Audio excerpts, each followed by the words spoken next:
ఉన్న బంగారాన్ని విడిపించి ఆ రోజు ఆన్లైన్ రేటుకే మేము కొంటాం. Sharma gold company. తిరుపతి దేవస్థానంలో జరిగిన ప్రసాదంలో జరిగిన కల్తీ గురించి ఈరోజు గవర్నర్ గారిని కూడా కలవడం జరిగింది. గవర్నర్ గారికి వివరంగా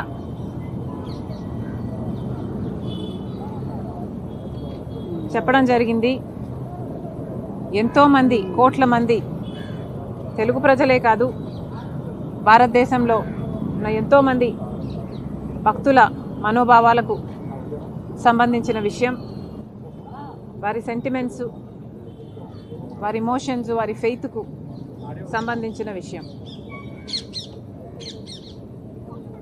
ఏ మతమైనా గొప్పదే, ఏ ధర్మమైనా గొప్పదే, ఏ ధర్మాన్నైనా ఏ మతాన్నైనా గౌరవించాల్సిన అవసరం మనందరికీ ఉంది. అలాంటిది ఈరోజు కోట్ల మంది ప్రజలకు ఇది ఎఫెక్ట్ అవుతుంది అంటే ఆలోచిస్తే కూడా బాధేస్తుంది. రెండే విషయాలు చాలా స్పష్టంగా కనిపిస్తున్న విషయాలు. దీంట్లో ఒకటి, నేషనల్ డైరీ డెవలప్మెంట్ బోర్డు ఒక శాంపుల్ను తీసుకొని దాన్ని పరిశీలన చేస్తే దాని రిపోర్టులో తేలిన విషయం ఏమిటి అంటే, ఘీలో ఉన్న పదార్థాలు fish oil, beef tallow, pork fat కూడా ఉంది అని. NDDB, national dairy development board చెప్పిన రిపోర్టు ఇదైతే, ఇంకొక అంశము, వీళ్ళు కొనుగోలు చేసిన నెయ్యి రేటు. నైవేద్యానికేమో 1600 రూపాయలు ఖర్చు పెట్టారట, కానీ లడ్డూలు తయారు చేసి నెయ్యి కోసం మాత్రం 320 రూపాయలు మాత్రమే ఖర్చు పెట్టారట.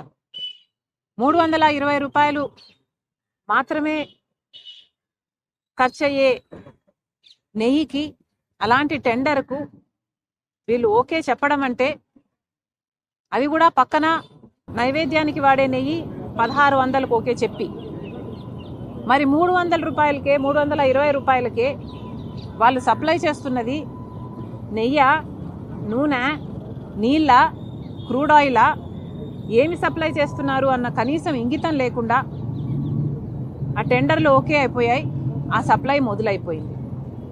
దాంట్లోనే అర్థమైపోతుంది ఏదో తప్పు జరిగింది అని. ఈ రెండు విషయాలు ఇంత స్పష్టంగా కనిపిస్తున్నాయి.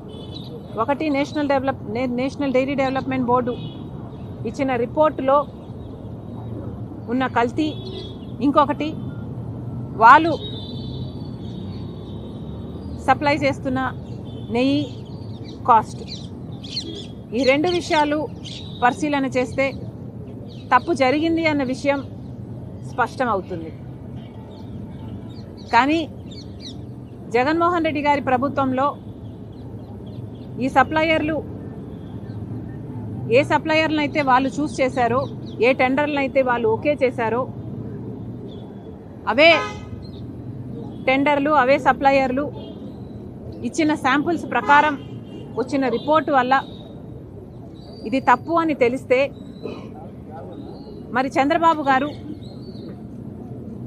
ఈ విషయం తెలిసింది 23 జూలై అయితే దాదాపు 2 నెలల పాటు ఎందుకు ప్రజలకు చెప్పలేదు అన్నది అర్థం కాని విషయం.